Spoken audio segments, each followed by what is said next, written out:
ایک آدمی محمود غزنوی کے پاس نا اپنا کیس لے کے آیا، مدعی بن کے آیا۔ اس نے کہا بادشاہ میرا کیس بڑا نرالا ہے۔ بادشاہ سلامت نے کہا وہ کس طرح؟ کہنے لگا یہ میرے پاس ایک تھیلی ہے، میں نہ سفر پہ جانے لگا تو یہ تھیلی پوری ہیروں کی بھری ہوئی، فلاں علاقے کے جو قاضی صاحب ہے نا، میں جاتی دفعہ میں کہیں سفر پہ جا رہا تھا تو میں ان کے پاس چھوڑ گیا کہ رستہ لمبا ہے، کہیں کو مجھ سے چھین نہ لے، ہیروں کی بھری ہوئی۔ کچھ دنوں کے بعد میں واپس آیا ہوں، قاضی صاحب نے مجھے تھیلی واپس کی ہے تو اس میں ہیروں کی بجائے کھوٹے سکے نکلے۔ اب میں نے قاضی صاحب سے کہا ہے تو قاضی صاحب تو میرے گریبان تک آتے ہیں، وہ کہتے ہیں بتا کہیں سے پھٹی ہے، کھلی ہے؟ وہ جس طرح ٹانکے لگا کے تو نے سی تھی اسی طرح لگے ہوئے ہیں کہ نہیں؟ تو حضور لگے بھی بالکل اسی طرح ہے، نہ پھٹی ہے نہ کھلی ہے۔ اب میں لٹ گیا ہوں، میری کل عمر کی کمائی ضائع ہو گئی، کھوٹے سکے کہاں اور ہیرے کہاں؟ تو مہربانی کریں اور آپ کی بارگاہ میں اللہ رسول کے نام پر حلف دیتا ہوں کہ میں ہوں بالکل سچا۔ محمود غزنوی کہنے لگے تو جا، تھیلی چھوڑ جا، اور جب میں تجھے بلاؤں گا پھر دوبارہ آنا۔ وہ شخص چلا گیا۔ محمود غزنوی اٹھے، دربار برخاست کیا، لوگوں سے کہنے لگے چلے جاؤ، میں 3 دن کے لیے سیر کرنے جا رہا ہوں، 3 دن کے بعد لوٹوں گا۔ اکیلے جب رہ گئے نا محمود دربار میں تو محبوب نے چھری منگائی۔ وہ جس تخت پہ بیٹھتے تھے وہاں گدا بچھا ہوا تھا، یہ گدا پڑا ہے نا، وہ گدا بچھا ہوا تھا۔ محمود نے چھری کے ساتھ اس کو پھاڑ ڈالا اور چھری جیب میں رکھی نکل گئے۔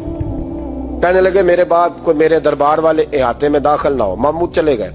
اب وہ صفائی کرنے والا جب آیا نا، اس نے آ کے دیکھا تو گدا تو پھٹا ہوا ہے۔ اس نے شور ڈال دیا، پہرے دار بھی آ گئے، فلاں صاحب بھی آ گئے، فلاں صاحب۔ اس نے کہا وہ خدا کے بندو، اس کا گدا پھٹ گیا ہے، وہ تو مار ڈالے گا۔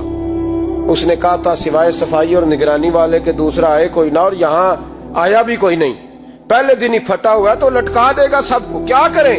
شور ہو گیا، سارے دربار کے ملازمین اکٹھے ہو گئے۔ ایک بندہ بولا، کہنے لگا فکر نہ کرو، میں کیسے بندے کو جانتا ہوں، اس طرح سیے گا کہ جس نے پھاڑا ہوگا اسے بھی پتہ نہیں چلے گا کہاں سے پھٹا تھا، ایسا بہترین رفو کرے گا کہ پتہ بھی۔ اس نے کہا یار ہم سارے 1 مہینے کی تنخواہ دیتے ہیں، تو بندہ بلا۔ وہ بلا لیا اس کو، اس کا نام محمد رفو گر تھا۔ وہ آیا، اس کو گدا دکھایا، اس کا یار اس طرح سینہ پتہ نہ چلے۔ اس نے کہا فکر ہی نہ کرو، میں بڑا کاریگر ہوں۔ بڑے بڑے کاریگر لوگ نہیں ہمارے ملک میں پائے جاتے، کوئی نشان چھوڑتے ہیں پیچھے بڑے۔ احمد رفو گر کہنے لگا اس طرح سیوں گا کہ پھاڑنے والے کو بھی پتہ نہیں۔ ان کا پیسے لے یار تو سی دے۔ اس نے سی دی، اگلے شام ہی لا کے بچھا دیا گدا۔ تیسرے دن بادشاہ سلامت آئے، آ کے پہلی نظر گدے پہ ڈالی۔ اس نے بلایا سب ملازمین کو، کہا کس نے سیا ہے؟ کہا جناب کیا ہوا؟ کہا یہ پھٹا ہوا تھا۔ کس نے؟ کہا نہیں پھٹا ہی نہیں۔ وہ کہنے لگے بنو بات، میں خود پھاڑ کے گیا تھا، تو بتاؤ صحیح سیا کس نے ہے؟ کہا جناب آپ پھاڑ کے گئے تھے تو بتایا کیوں نہیں؟ فرمانے لگے اسی لیے تو بتایا نہیں تھا کہ تم خود تحقیق کر لو، بلاؤ بتاؤ سیا کس نے۔ تو بلا لیا، احمد رفو گر آ گیا۔ اس کو جب بلا کے سامنے بادشاہ کھڑا کیا، کہا بھئی تو نے سیا ہے؟ کہنے لگا حضور آپ کے سارے ملازم کٹھے ہو کے آئے تھے، میری غلطی کوئی نہیں۔ کہا نہیں یار تو بڑا کاریگر ہے، میں نے اپنے ہاتھ سے پھاڑا تھا پر مجھے بھی نہیں پتا چل رہا کہاں سے پھٹا تھا۔ اچھا یہ بتا یہ تھیلی جو ہے یہ بھی تو نے سی تھی؟ اس نے کہا جی آپ کے خادم کا ہی کارنامہ ہے، وہ فلانے علاقے کے قاضی صاحب آئے تھے، اس میں سے ہیرے نکال کے تو کھوٹے سکے بھرے تھے، تو مجھے بھی تھوڑا سا حصہ ملا تھا۔ محمود نے سارے گواہ بھی اکٹھے کر لیے، ثبوت بھی اکٹھے کر لیے۔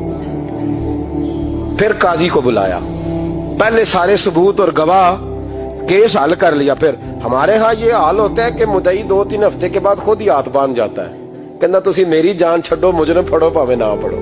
وہ کہتا ہے مجھے معافی دو، میں رہا۔ ظلم ہے نا، ظلم زیادتی ہے کہ جو بیچارہ اتنے سوال مجرم سے نہیں ہوتے جتنے مدعی سے ہوتے۔ اب یقین کریں اتنے سوالات ہوتے۔ سارے ثبوت اکٹھے کر کے قاضی صاحب کو بلایا، تنہائی میں لے جا کے محمود غزنوی نے کہا قاضی صاحب آپ سے غلطی ہو گئی، غریب آدمی تھا، وہ لٹ گیا ہے، اس نے تو بڑی مشکل سے کچھ ہیرے جمع کیے تھے اور اس کی کل کائنات تھی، تو آپ اس کا مال اسے دے دیں، بات ختم۔ قاضی صاحب کہنے لگے آپ مجھ پہ الزام لگا رہے ہیں، سوال ہی نہیں پیدا ہوتا، آپ میری داڑھی دیکھیں، آپ میرا اعزاز دیکھیں، دنیا جانتی ہے میں اس کا۔ قاضی صاحب انسان بھول ہی جاتا ہے، بندہ بھول جاتا ہے، غلطی ہوگی، مال نے کہا نہیں سبق۔ کہا میں تنہائی میں پوچھ رہا ہوں، میں اس وقت پوچھ رہا ہوں جب دوسرا موجود کوئی نہیں، آج توبہ کر لے، میں کچھ نہیں کہوں گا، تو میری زبان پہ اعتبار کر، تجھے پتا ہے میں جو کہتا ہوں اس پہ عمل بھی کرتا ہوں، باز آ جا۔ پر قاضی نے کہا نہیں میری غلطی کوئی نہیں،